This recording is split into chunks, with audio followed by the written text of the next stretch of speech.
Good morning everyone.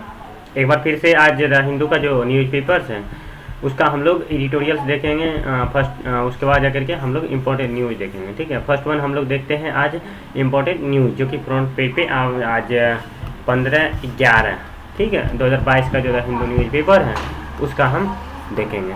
ठीक है, तो चलिए देखते हैं हम लोग क्या क्या है फर्स्ट वन न्यूज़। ठीक है, तो उसके बारे में जब बात करते हैं, पहला न्यूज़ देखिए यहाँ पे ये जो है फर्स्ट वन। अभी क्या है ना कि जो कोऑपरेशन 27 हुआ है, ठीक है, कोऑपरेशन 27 जो हुआ है उसी में ये लिया गया है कि कहता है कि atomic energy hydrogen power India net zero plan. ठीक है, कहता है कि इंडिया का जो प्लान है, ठीक है, वो अपना मतलब प्लान वहाँ बता रहे हैं कि हमारा जो एटॉमिक एनर्जी, ठीक है, एनर्जी हाइड्रोजन पावर्स है उसका मेरा टारगेट है कि जीरो इमिशंस हो। ठीक है, नेट जीरो प्लान है। तो कब तक है? तो 2070 तक का जो ये प्लान है कार्बन का, ठीक है, कार्बन न्यूट्रल करने का, ठीक है, जो कि इसमें हेल्प करेंगे। ठीक है, तो इसी को लेकर के है। तो अभी रिसेंटली क्या है ना कि कॉर्पोरेशन 27 हुआ है, इसमें जो है टोटल मिला करके 195 मेंबर्स है, ठीक है, यूएन के, जो कि इस पे सहमत हैं। सारे चीज़ इसमें डिस्कशंस किया गया और इसमें ये बताया गया कि जो रिसेंटली, ठीक है, तो वही चीज़ें यहाँ पे सारी चीज़ मेंशन किया गया है। ये न्यूज़ में आया है। तो देखिए यहाँ पे ये कहता है कि जो स्ट्रेटजी है कॉर्पोरेशन 27 का 2070 तक है, commitment made by ministers, prime ministers, ठीक है, जो लास्ट ईयर ग्लासगो में बोला गया था। तो अभी रिसेंटली इन्वायरमेंट मिनिस्टर्स जो है उसके द्वारा ये चीज़ बताया गया है। तो सारी चीज़ है इसमें। और भी है यहाँ पे कि जो इसमें बहुत सारे जो योजनाएं हैं, ठीक है, जो क्लाइमेट से रिलेटेड, ठीक है, चाहे क्लाइमेट हो, एनर्जी हो, सिक्योरिटी हो, उससे रिलेटेड जितने भी थे उस पर एम्फेसिस किया गया ये कॉर्पोरेशन 27 में। ठीक है, तो ये चीज़ है कि आने वाले 5 डिकेड्स में, ठीक है, इंडिया का विजन्स है कि जो फ्लेक्सिबिलिटी है, एकोमोडेशंस है, नए नए टेक्नोलॉजी का डेवलपमेंट का, ठीक है, तो ये सब चीज़ कहीं ना कहीं इंटरनेशनली जो इंटरनेशनल लेवल पे है उसमें कोऑपरेशन करने की बात की जा रही है। ठीक है, तो ये एक अच्छा कहीं ना कहीं इंडियन गवर्नमेंट के द्वारा ऐसा स्टेप्स लिए जा रहे हैं। ठीक है, तो इसी के बारे में ये सारी चीज़ न्यूज़ में आया है। ठीक है, तो ये था। अब देखिए और भी यहाँ पे जब सेकेंड न्यूज़ की बात करते हैं, यहाँ पे जो है जो इन्फ्लेशंस की बात की गई है। ठीक है, तो इन्फ्लेशंस की बात की गई है, तो इसमें ये बताया जा रहा है कि जो इन्फ्लेशंस है, ठीक है, अक्टूबर मंथ में, ठीक है, सितंबर के कंपैरिजन में डाउन हुआ है। ठीक है, जो कि सितंबर में 7.41% थी और अक्टूबर में ऐसा देखने को मिला है कि मात्र 6.77% आके हुआ है। ठीक है, तो वही कहता है कि इसमें कि जो पिछले 3 मंथ में, ठीक है, जो कि अप्रैल में सबसे ज़्यादा था। अप्रैल की जब बात करते हैं तो अप्रैल में जो था 7.8% था और उसके बाद जो करके धीरे धीरे डाउन होते चला जा रहा है। ठीक है, तो इसी को लेकर क्या है कि retail inflation cools to 6.7% in October from 7.41% in September. ठीक है, तो ये सब चीज़ें यहाँ पे देखिए डेटा बताया गया है, डेटा दिखाया गया है कि किस तरह से है। ठीक है, देखिए यहाँ पे जून में 4.6 था। ठीक है, क्योंकि कोविड-19 का सिचुएशन तुरंत डाउन ही हुआ था, मतलब समाप्त ही हुआ था। उसके बाद जाकर के जुलाई में थोड़ा सा अपग्रेड हुआ था। ठीक है, तो धीरे धीरे फिर जा करके क्या है ना कि अप्रैल में देखिए सबसे ज़्यादा था। ठीक है, मई में धीरे धीरे डाउन हुआ, फिर जून में देखिए डाउन हुआ, फिर थोड़ा सा जून और जुलाई के मिड में थोड़ा सा अपग्रेड हुआ था। फिर ये चीज़ें, तो वही चीज़ है कि किस तरह से सबसे ज़्यादा देखिए अभी रिसेंटली कब मिला था, ये जनवरी 2022 में सबसे ज़्यादा इन्फ्लेशन देखने को मिला था। ठीक है, तो अभी जुलाई में थोड़ा सा क्या है ना कि जनवरी के बाद फिर अप्रैल, फरवरी, मार्च, अप्रैल में थोड़ा सा अपग्रेड हुआ था। ठीक है, इन्फ्लेशन कम था। तो यही सब चीज़ें हैं, तो सारी चीज़ इसमें बताया गया है कि जो रिटेल इन्फ्लेशन है वो कूल हुआ है। ठीक है, 6.7%। अब देखिए रिसेंटली और क्या न्यूज़ है, अब चलिए देखते हैं। ये देखिए, ये सुप्रीम कोर्ट के द्वारा कहा गया है कि जो सेंटर है, ठीक है, कि सेंटर कोई भी है, ठीक है, यदि कहीं ना कहीं जो कन्वर्जेंस लॉ है, मतलब one religion to another religion, ठीक है, तो अगर इस तरह से कोई भी स्टेट हो या कोई भी गवर्नमेंट हो या कोई पर्टिकुलर इंडिविजुअल हो, ठीक है, यदि इस तरह से करता है तो वो कहीं ना कहीं जो नेशनल सिक्योरिटी है, पर्टिकुलरली यहाँ पे जो सुप्रीम कोर्ट के द्वारा सेंट्रल गवर्नमेंट के द्वारा सेंट्रल गवर्नमेंट पे ही ये चीज़ बात बताया गया है कि यदि सेंट्रल गवर्नमेंट इस तरह से कोई भी लॉ या कोई भी, ठीक है, इम्पैक्ट डालती है, ठीक है, कि जो रिलीजन्स का, ठीक है, तो अभी कन्वर्जन होता है, ठीक है, तो इसी को लेकर क्या है कि इस तरह से अगर करते हैं कोई भी सेंट्रल गवर्नमेंट तो क्या होगा ना कि उससे जो नेशनल सिक्योरिटी है उस पर इम्पैक्ट पड़ता है, ठीक है, क्योंकि हमारे कॉन्स्टिट्यूशन में जब हम बात करते हैं आर्टिकल, ठीक है, आर्टिकल 23 से 28 तक, सॉरी 25 से लेकर 28 तक, तो इसमें right to freedom of religions की बात की गई है। तो यहाँ पे और हमारा जो कंट्री है ये एक सेक्युलर कंट्री है, ठीक है, तो इसी को लेकर के है कि इस तरह से सेंट्रल गवर्नमेंट को हो या स्टेट गवर्नमेंट को, पर्टिकुलरली सेंट्रल गवर्नमेंट को इस पर ध्यान देने की आवश्यकता है, ताकि आने वाले दिन में कोई भी इस तरह से नेशनल सिक्योरिटी से रिलेटेड कोई भी इशू ना आए। अब देखिए ये तो खैर न्यूज़ ज़्यादा इम्पोर्टेंट नहीं है, ठीक है, ये भी नहीं है, ठीक है, यूपीएससी की तरह से। अब देखिए यहाँ पे आइए, ठीक है, ये देखिए कॉर्नर में कहता है मोदी इन बाली, ठीक है, तो ये एक इंडोनेशिया का प्लेस है, ठीक है, इंडोनेशिया में पीएम मोदी के द्वारा, ठीक है, जो G20 मीट था, G20 मीट था, ठीक है, तो उसमें क्या है ना कि जो ग्लोबल इशू था, ठीक है, जो जैसे ग्लोबल इशू में आपका हो गया क्या क्या चीज़, तो इसमें आपका जो growth of food, energy security, ठीक है, और इन्वायरमेंट, हेल्थ, ट्रांसफॉर्मेशंस, तो ये सारे चीज़ पे फोकस किया गया है, ठीक है, तो और इसमें बताया गया है कि जो भी रिलेटेड इशू है तो हम लोग एक साथ आकर के काम करेंगे और इससे जो भी ग्लोबल रिलेटेड इशू है वो जल्द से जल्द सॉल्व हो जाएंगे। तो यही चीज़ अभी पीएम मोदी के द्वारा जो इंडोनेशिया का प्लेस है बाली, वहाँ पे विजिट किया गया, तो उसी में ये सब चीज़ बताया गया है।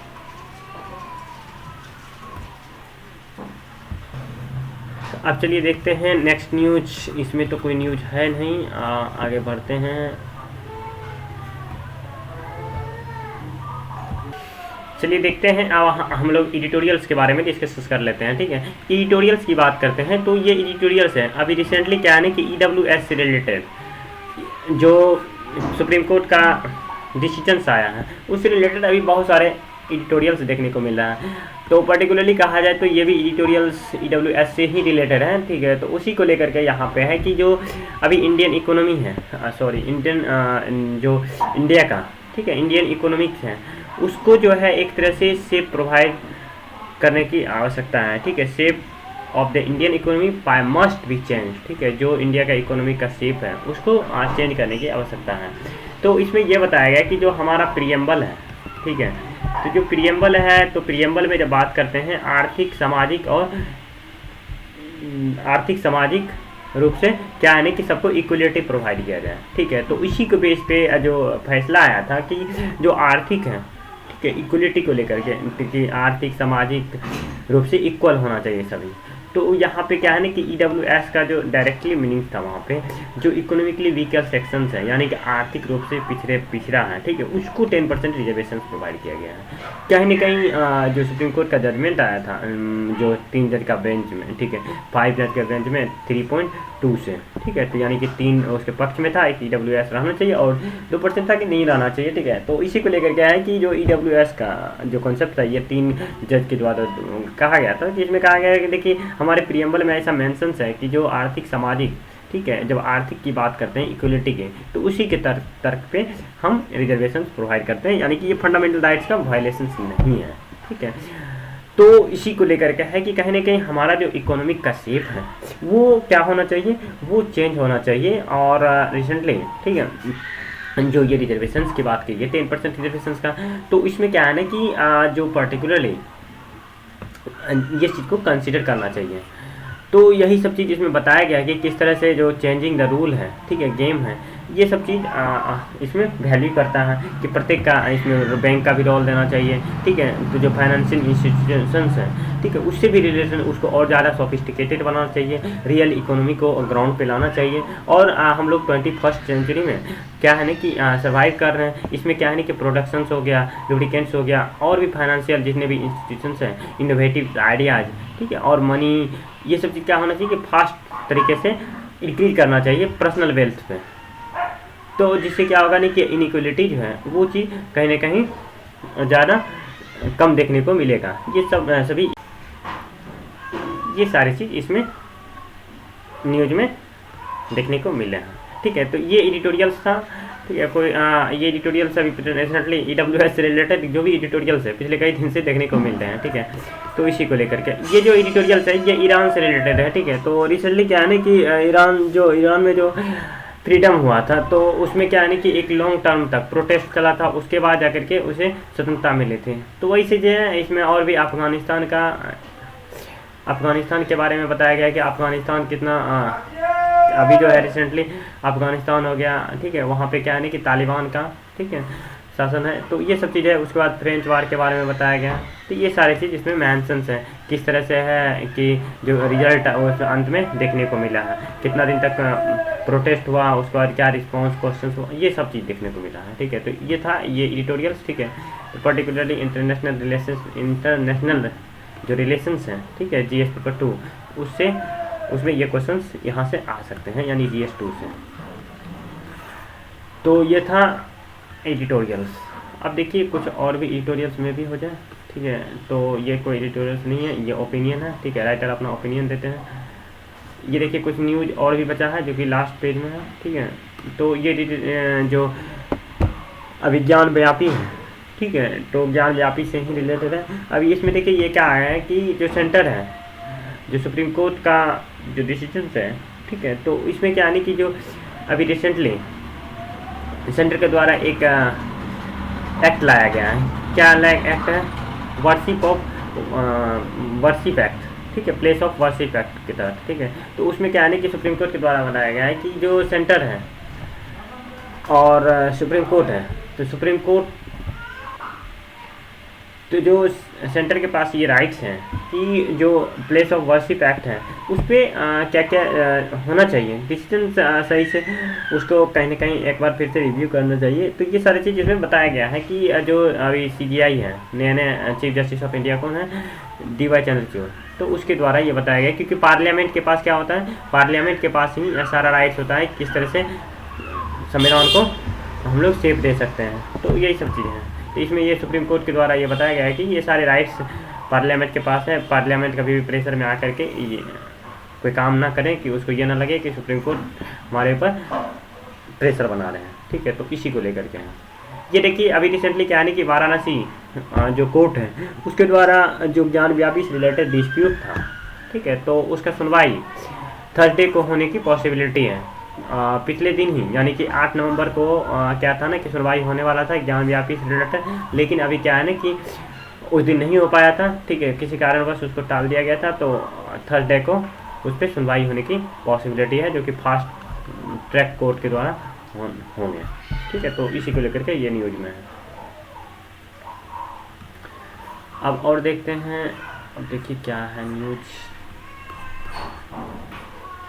ये देखिए जब इस न्यूज़ की बात करते हैं तो ये जो न्यूज़ है तो ये अभी रिसेंटली जो नॉर्वे, ठीक है, नॉर्वे जो जिसका कैपिटल है ओस्लो, ठीक है, ओस्लो, ठीक है, वहाँ के जो इन्वॉय हैं यानी कि वहाँ के जो एम्बेसडर है उसके द्वारा ये बताया गया कि पिछले जो 2 साल हैं, बीते 2 साल में जो इंडिया से जब बात करते हैं हम ट्रेड का या इन्वेस्टमेंट का, ठीक है, ट्रेड से रिलेटेड, ठीक है, तो कहीं ना कहीं डबल हो गया है। ठीक है, जो कि 2 बिलियन पे जा पहुंचा है। ठीक है, तो इसी को लेकर क्या है कि हम लोग क्या है ना कि जो जितने भी प्रोजेक्ट होते हैं इंडिया से रिलेटेड हम लोग एक साथ आकर के काम करने के लिए तैयार हैं। और इस तरह से जो भी इंडियन गवर्नमेंट है, ठीक है, तो यदि इस तरह से कोई भी स्टेप्स लेते हैं कि जो जिसमें कि नॉर्वे और इंडिया का बेनिफिट हो कोई भी प्रोजेक्ट, उसमें हम लोग एक साथ आकर के काम करने के लिए तैयार हैं। ठीक है, तो इसी को लेकर के है, चाहे वो हेल्थ से रिलेटेड इशू हो, ठीक है, या क्लाइमेट से रिलेटेड इशू हो, या इन्वायरमेंट से रिलेटेड हो, या टेक्नोलॉजी से रिलेटेड इशू हो। तो ये बताया गया है वहाँ के जो इन्वॉय हैं, ठीक है, एम्बेसडर हैं, कौन है, हैंस जैकोब। तो ये चीज़ बताया गया है। अब देखिए और भी देखिए न्यूज क्या है, ये तो हो गया अभी। अब देखिए वैसा कुछ न्यूज़ नहीं है, अब पॉलिटिकल पार्टी से रिलेटेड है जो कि एग्ज़ाम के पर्सपेक्टिव से इम्पोर्टेंट नहीं है। ठीक है, तो देखिए आज तक के लिए इतना ही रहने दीजिए। ठीक है, और पर्टिकुलरली क्योंकि अब कोई खास न्यूज़ बचा नहीं है इम्पोर्टेंट। ठीक है, तो थैंक यू, फिर मिलते हैं आपसे अगले वीडियो में। तब तक आप लोग अपना पढ़ाई कंटिन्यू कीजिए। Thank you.